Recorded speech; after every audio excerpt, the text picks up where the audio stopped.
সাইয়্যিদুল ইস্তিগফার পড়ে আপনার পবিত্র কালামুল্লাহ শরীফ থেকে কিছু অংশ আয়াত কারিমা তেলাওয়াত করে আপনার প্রিয় হাবিবের শানে সালাম প্রেরণ করে আপনার শাহিন শাহ হযরত দুটি তাতুল রব্বুল আলামিন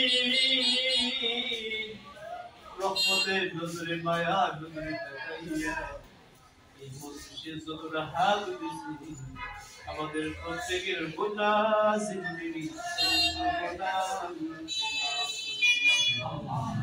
রব্বুল আলামিন তোমার হাবিব বলেছে সাইয়্যিদুল ইস্তিগফার যারা করে তাদের গুনাহ যদি সমুদ্রে ফেলা পরিমাণ হয় আমরা তুমি সাইয়্যিদুল ইস্তিগফারের উসিলা